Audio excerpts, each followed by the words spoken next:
Hi, thanks for watching our video on starting a business. There are many reasons people want to start a business: to make money, to be your own boss, or perhaps to build a legacy for the family.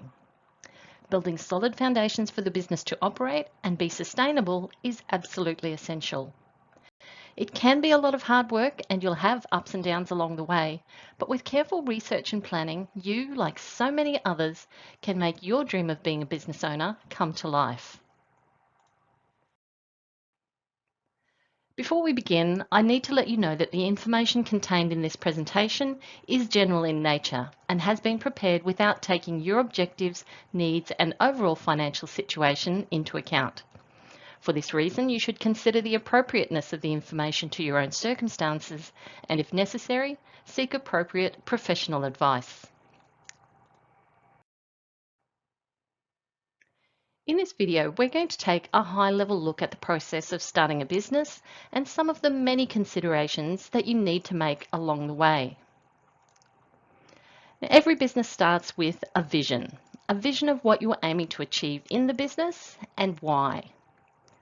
Once this is clear, you'll need to develop a plan for how the business will operate so that you can achieve what you set out to achieve. The rubber then starts to hit the road in the creation part of the process. This could be considered the boring bit, all the paperwork, dotting the I's and crossing the T's. However, this step is absolutely essential to successfully launching your business.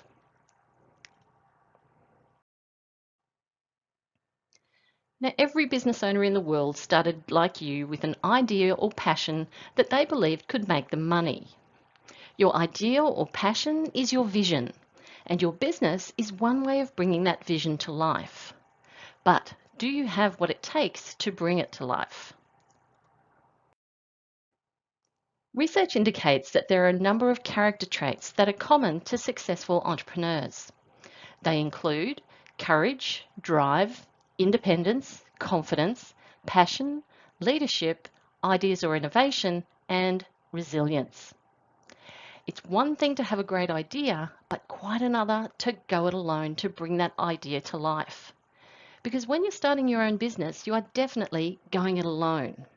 You alone are responsible for the success of your business. So you need to ask yourself some tough questions around whether you have what it takes. Questions such as, how much time and money am I prepared to risk on this business? Do I have the resources, financial, physical, and mental, to see this through? And how will I stay motivated when things aren't going well? It can be a lonely place at the top, but if you're the right person for the job, then it can be a very fruitful and fulfilling place to be as well. Okay, so if you're confident that you're the right type of person to run your own business, the next questions you need to ask are what and why. What is it that I actually want to get out of running my own business and why? Now, for most people, part of the answer to this question will be, and needs to be, to make money. But even this simple outcome has a number of different scenarios. Do I want to make lots of money? Do I want to make just enough to take care of the family and be able to spend quality time with them? Or do I want to create a legacy for my family to carry into their future? For many people, the what and why is simply a chance to work at something they enjoy doing. And for some, it's the opportunity to use their skills and knowledge to improve the lives of others. It's important to be very clear in your own mind what you want to achieve and why, as this will help to focus your planning. Now, while there are many successful businesses out there that don't have a comprehensive business plan, to my way of thinking, having a business plan is absolutely essential. However, I believe the greatest value of a business plan actually lies in the planning itself rather than the end product.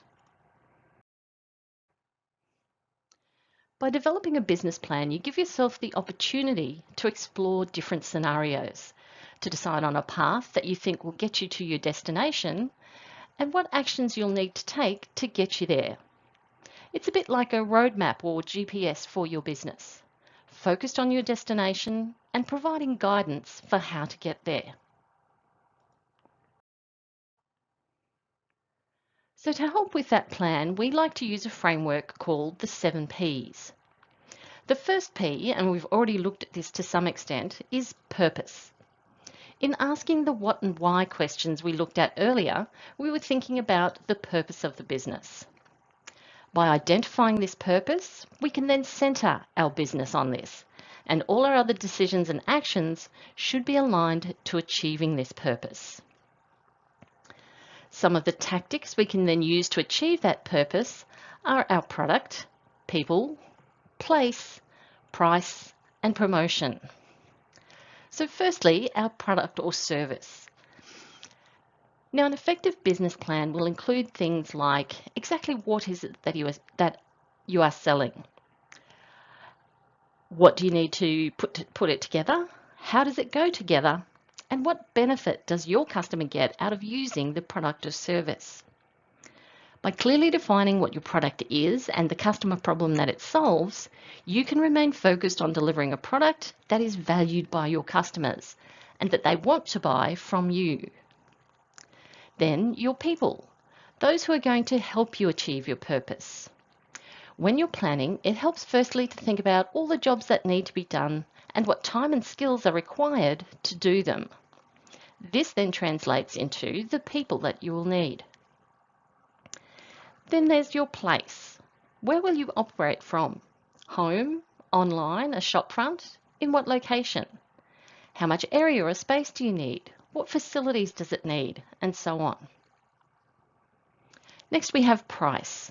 How will you set the price of your products or services? What's the value proposition to the customer and how much are they prepared to pay for it? And importantly, will this make you sufficient profit to be successful? Our 6th P here is promotion.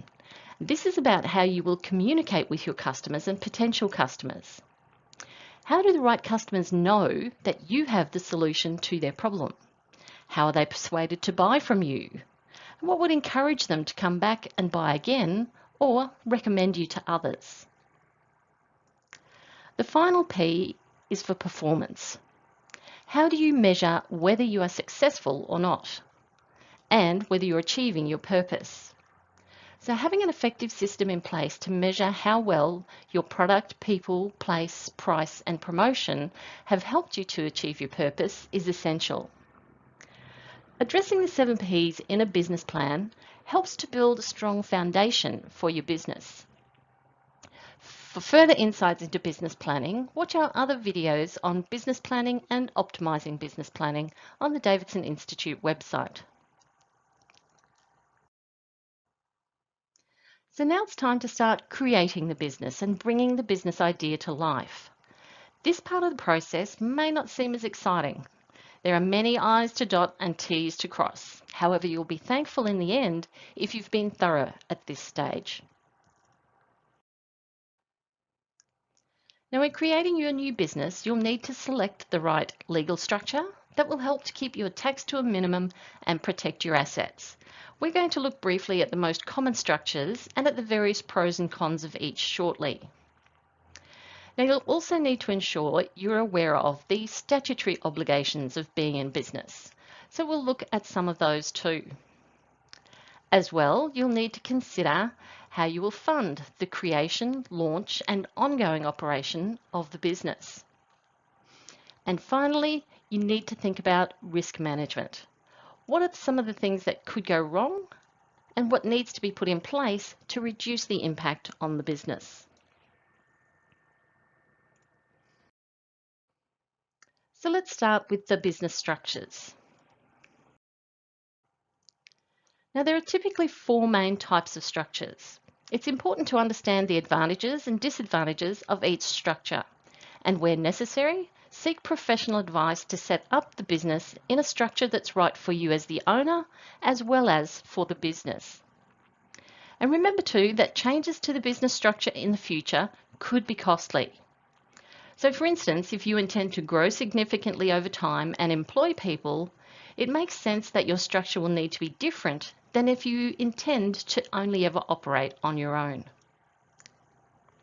Speaking of which, our first structure here is sole trader. As a sole trader, you simply operate as you. You are one person, you are personally liable, you are taxed at your personal marginal tax rate, and you have full control. One of the key drawbacks of this structure, though, is that you only have your resources, intellectual, financial, and so on, which may be restrictive to growth. Now, you are also personally liable for any debts of the business. Our next structure is a partnership. Now, a partnership can be up to 50 people. The profit distributions are governed by a partnership agreement, and distributions are taxed at the partner's personal marginal tax rates. With this type of structure, you have access to the collective knowledge and funding of all the partners. The challenge potentially being to get everyone to agree. However, remember, there is limited protection for personal assets with this type of structure, as each partner is jointly and severally liable for all partnership debts. Another structure to consider is a company. The advantage of establishing as a company is that there is limited liability for company owners. The company is its own legal entity, and as such can trade and borrow as itself and is liable for its own debts. Company profits are taxed at a flat company rate.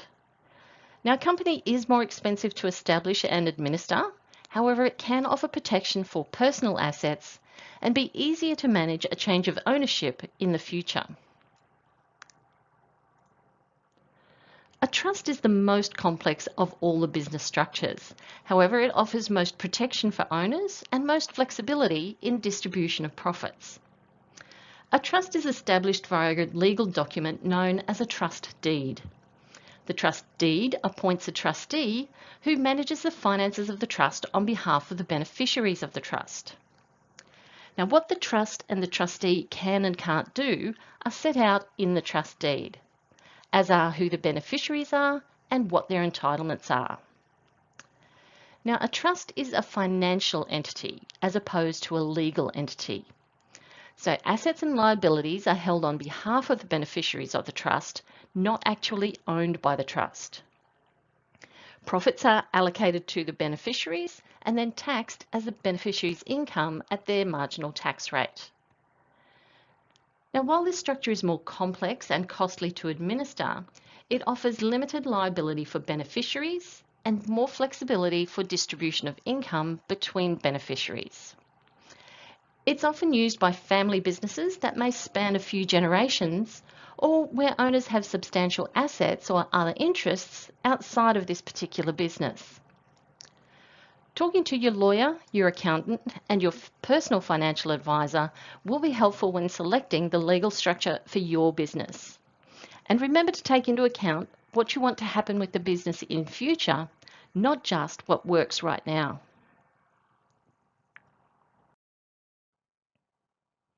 The next part of creating the business is to understand your statutory and legal obligations. Non-compliance with any of these may lead to substantial fines, audits and remedial work that could jeopardise your business. So it's very important to get this part right. Now, there are four main areas to look at here. So let's start with registrations and licences. And the first one under this heading is your Australian Business Number, or ABN, which is a unique number that identifies your business.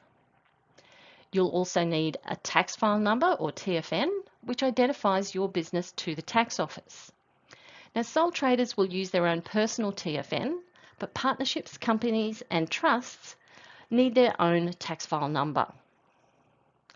If you're going to be structured as a company, then you'll need to register with the Australian Securities and Investment Commission, or ASIC, who will issue you with an Australian Company Number, or ACN.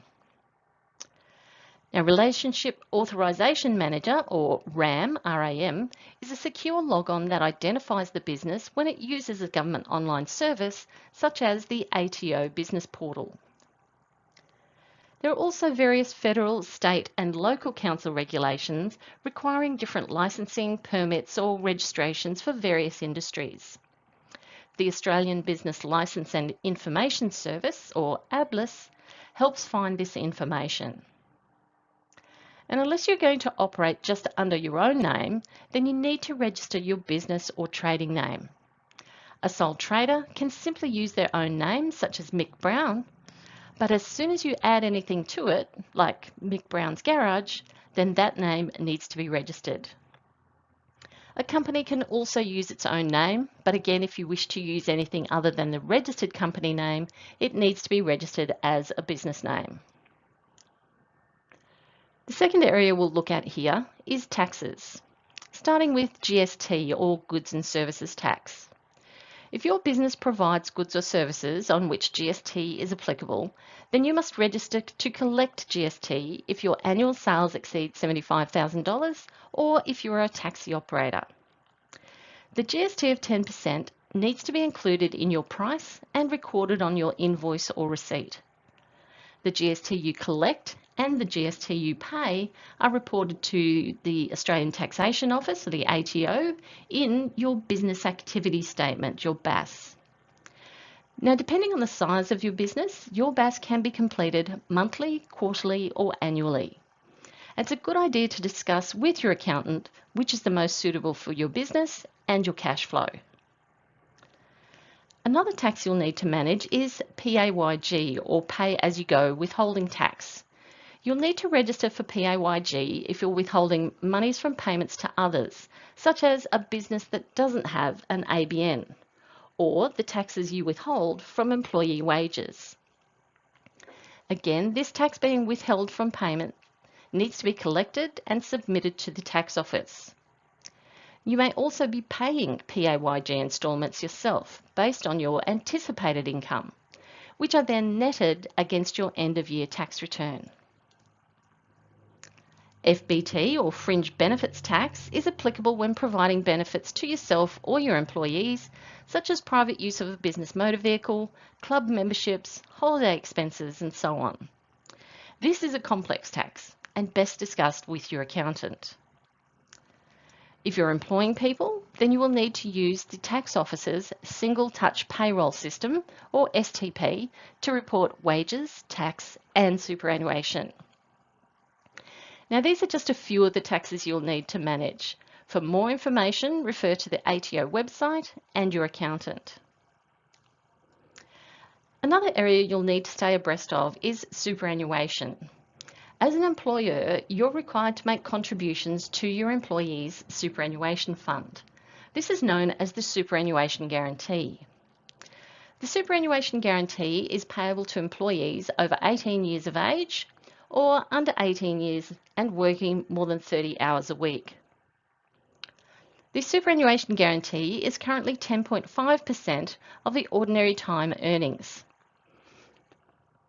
with gazetted increases over the next few years.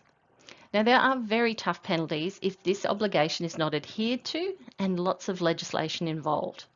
So make sure you talk to your accountant and get this one right. And again, there's more information available on the ATO website. The last area we'll look at here is to understand your obligations as an employer and what your employees are entitled to. There are rules around what employees are entitled to at work, including but not limited to hours of work, rates of pay, leave entitlements, and so on. The National Employment Standards sets out the 10 minimum entitlements that must be provided to all employees. Information on these standards is available on the Fair Work website, which is fairwork.gov.au.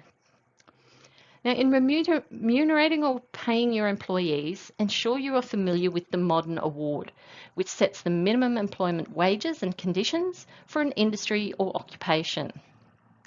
Award details and other information can also be found on the Fair Work website. Getting your statutory and legal obligations right is an important step in setting up your business. There's plenty of information available online, but having a good accountant and lawyer will be invaluable as you go through this process. The next thing we're going to take a look at is how you might fund your business. There are two types of costs that you'll need to account for: your initial setup costs and then your ongoing capital expenditure and operating expenses. Let's start with the startup costs. Getting your business up and running will incur a lot of different costs, from licensing and registrations, the professional fees of an accountant or solicitor that will help with the setup, marketing communications such as business cards, flyers, a website. There'll be staffing costs, insurances, and the list goes on. And of course, the office establishment costs such as a bond on a rented office, furniture and technology for your office or shop. So it's important to understand which of these costs you might incur, how much they are likely to be, and how you're going to pay them. Do you have sufficient cash set aside? Will you need a financial partner or investor to get started? Or will you need to borrow for some of the bigger ticket items, such as premises or machinery? Now, the money you spend on items such as premises, equipment, technology, and so on is known as capital expenditure or CapEx. Now, in general, the money to purchase fixed assets such as equipment, plant and machinery, premises, vehicles, and so on generally comes from two sources: the business owner or investors in the form of equity, or from external sources such as credit from your suppliers or loans from the bank. And these are known as creditors. So getting the right balance between these two sources of funds is important to long-term success. Too much borrowed money can be expensive and risky for the business. But as an investor in the business, equity providers should be concerned about the effective use of their investment and the return they will get from that investment. The other type of funding we need to plan for is the everyday operating expenses, known as OPEX. Now, this includes buying stock, paying wages, rent, maintenance, marketing, etc., etc., etc. Now, part of this funding is also referred to as working capital. Now, the key to managing your OPEX or working capital is to have an understanding of the amounts involved and the timing of collecting and spending your money. So starting with spending. What do you spend your money on, and what are your spending habits? Do you import stock from overseas that you need to pay for well in advance of selling? Or is there a value add process that delays getting your stock ready for sale or invoicing your services, while in the meantime you need to pay wages, rent and overheads? Now, knowing these spending patterns is crucial to understanding the amount of OPEX or working capital that you'll need and for managing your cash flow. You then need to make sales, and again, understanding the timing and amounts will help you to manage your cash efficiently. For example, does your product have a long lead time to a sale? Or is the purchase decision and sales process relatively short? How effective are your salespeople in getting your products into the hands of your customers? Now, once you've made the sale, you'll need to collect the money. So are you a cash business that collects at the time of the transaction? Or are you in an industry where you might need to issue an invoice for payment at a later date? If so, how long can you wait for your payments? And how much credit are you able to extend? How are you going to collect? Fortunately, new technologies like online payments and mobile EFTPOS machines are making it easier to get paid more quickly. And then finally, the cash comes back into your bank account, ready to start the whole process again. Now, many new business owners underestimate the amount needed and run into cash flow problems.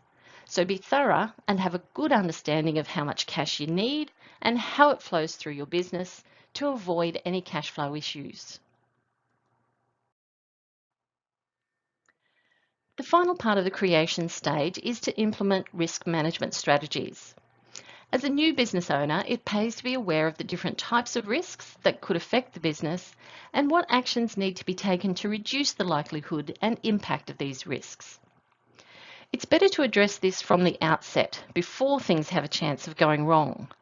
It's much easier to play the what-if game now and put contingency plans into place rather than trying to think clearly during a time of crisis. Trust me, the time to recovery will be easier and shorter. Now, a key risk to consider is product risk. What if your product is not right for your customer? Or if perhaps the quality is not up to expectation? And can you sustain consistent supply? Or even what will you do if your product should cause personal injury or financial loss? Having plans in place to address these potential risks helps to minimise the impact on the business should one of these situations occur. Another risk to have plans in place for is asset risk. So what if the equipment needed to serve your customers isn't available? For example, if it breaks down or is damaged. How will you replace or repair the assets? And how will you serve your customers in the meantime? Supplier risk is about ensuring that you can continue to meet your customers' expectations, even if your supplier isn't able to meet yours. So how many suppliers do you have, or are you reliant on one in particular? What happens if your main supplier goes out of business? Or if suppliers are unavailable due to a disaster of some nature? Are there other suppliers or alternatives that you can access?